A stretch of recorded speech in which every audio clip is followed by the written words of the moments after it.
Hello दोस्तों। Horror story के इस यूट्यूब चैनल पर आपका स्वागत है। मैं फिर हाजिर हूँ आपके सामने एक नई कहानी के साथ। आज जो मैं कहानी सुनाने जा रहा हूँ आपको, वो है रमेश त्यागी की। रमेश त्यागी ने किस तरीके से एक बचपने में अनजाने में एक गलती कर दी, जो उसको किस तरीके से भारी पड़ी और कैसे उसको चुकानी पड़ी वो गलती की सज़ा। आप सुनिए रमेश की जुबानी। तो चलिए दोस्तों, शुरुआत करता हूँ आज की कहानी की। दोस्तों, मेरा नाम रमेश त्यागी है। बचपन से ही मैं शर्मीला और खुद में खोया रहने वाला लड़का रहा हूँ। अपने शर्मीले स्वभाव के कारण ही मेरे ज़्यादा दोस्त नहीं बने। अकेलेपन से मुझे प्यार हो चला। पर मेरी यही आदत मुझे इतनी भारी पड़ जाएगी, यह तो मैंने कभी सपने में भी नहीं सोचा था। 12वीं कक्षा का मध्यांतर था दोस्तों। छुट्टियां चल रही थी। अकेले अकेले बोर होने की वजह से मैंने टाइम पास करने के लिए मैली विद्या की किताबें पढ़ना शुरू कर दिया। मैली विद्या, जिसको टोना टोटका या लाल किताब कहा जाता है। उस किताब में बहुत सारे मंत्र थे दोस्तों। वशीकरण करना, किसी को बुखार चढ़ाना, किसी को उल्टियाँ करवाना, लोगों के बीच में झगड़े करवाना, ऐसे कई टोटके करने के मंत्र उस बुक्स में बताए गए थे दोस्तों। पहले तो मुझे विश्वास नहीं था कि ऐसा हो सकता है, पर मैंने खुद एक आध दो मंत्र खुद के ऊपर ही प्रयोग किए। तब मुझे एहसास हुआ कि यह तो वाकई में बहुत ही असरदार है। मैं दिन में 8-8 घंटों तक भूत प्रेतों की, इन सब चीज़ों की कहानियाँ, काली विद्याएँ, मैली विद्याएँ पढ़ने लगा दोस्तों। 2 महीने की छुट्टियों में मैंने इतना सब कुछ इनके बारे में पढ़ लिया था। लगभग मेरी 2 महीने की छुट्टियाँ इसी चीज़ में बीती और मेरा स्कूल का 3rd सेमेस्टर शुरू हो गया। स्कूल में घुसते ही मैंने अपने सहपाठियों पर मैली विद्या को आजमाना शुरू कर दिया दोस्तों। जो टीचर डांटे वह गया। एक दिन तक उसका माथा दुखेगा, दूसरे दिन उसको बुखार चढ़ेगी, तीसरे दिन उसको उल्टियाँ हो जाती थी। ये चीज़ें मैं उस टीचर के साथ कर देता था। कई दोस्तों पर भी मैंने गुस्सा आने पर उन्हें क्लास में ही खून की उल्टियाँ करवा दी थी दोस्तों। दोस्तों की तो छोड़ो, मैंने अपने पापा पर भी एक जादू टोना कर दिया था, जिसके प्रभाव से वह मुझे कभी भी पैसे देने के लिए मना नहीं कर पाते थे। मैंने घोर साधना करने वाले तांत्रिकों से संपर्क किया। उन लोगों को अपनी मंत्र तंत्र वाली शक्तियाँ दिखाई। उन्होंने कहा कि मैं अगर भूत प्रेत की साधना करूं तो और भी शक्तियां पा सकता हूं। मैं फौरन तैयार हो गया दोस्तों। उन लोगों ने मुझे भूत साधक मंत्र दिए। साधना शुरू करने के तीसरे ही दिन मैंने घर में भयानक मेरे घर में आत्माएं घूमने लगी और मेरे मंत्रों पर जैसे गुलामों की तरह वो नाचने लगी। मैंने एक दिन अपने पड़ोस में रहने वाली लड़की को मैली विद्या से प्रेत से टकरा दिया, क्योंकि वह लड़की मुझे भाव नहीं देती थी दोस्तों। मेरी यह नादानी मुझे बहुत भारी पड़ गई, क्योंकि वह प्रेत मेरे बिन बुलाने से वापस नहीं आ रहा था।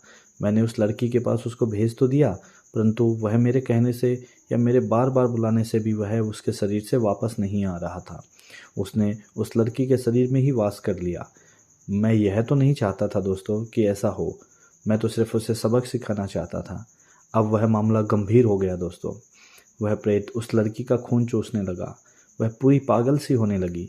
रात रात चिल्लाती रहती, रोती रहती। उसकी भयानक चीखें अब मेरे दिल को दहलाने लगी थी। मुझे खुद से घिन आने लगी थी। समझ नहीं आ रहा था कि अब मैं क्या करूं। किसी से मदद मांगूं और किसको इसके बारे में बताऊं। बेचारी लड़की की हालत बहुत ख़राब होती जा रही थी। फिर मुझे ख्याल आया कि उन अघोरियों के पास जाता हूँ, शायद वहाँ से कुछ रास्ता निकल आए। उन अघोरियों ने जो कहा वह सुनकर तो मेरी सांसें अटक गई और मेरे हाथ पांव कांपने लगे। उन्होंने कहा कि ज़रूर इसका इलाज हो सकता है, पर अब वह प्रेत उस लड़की का खून और मांस चख चुका है। वह प्रेत अब छाया नहीं रहेगा। अब वह वहाँ से निकलेगा नहीं। उसे वहाँ से निकलने के लिए किसी और के शरीर में उसे जगह देनी होगी, और वह कोई और नहीं, या तो तुम हो सकते हो या फिर तुम्हारे घर का कोई व्यक्ति। क्योंकि प्रेत जिद्दी होते हैं और वह अपना मनपसंद शरीर तभी छोड़ते हैं जब उसे भेजने वाला या तो उसका कोई सगा या तो उसके परिवार में कोई उसे उसकी जगह स्थान दे। और उस अघोरी ने यह भी कहा कि प्रेत के चंगुल में वह लड़की कुछ ही दिन जी पाएगी और वह मरते ही फिर वो भी प्रेत बनेगी और तुम्हारे शरीर में रहने और तुम्हारे मांस खाने और तुम्हारे खून पीने का उसे पूरा अधिकार होगा, क्योंकि तुमने उस पर प्रेत छोड़ा है। अपने पाप की मुझे इस कदर सज़ा मिलेगी, मैं समझ ही नहीं पा रहा था।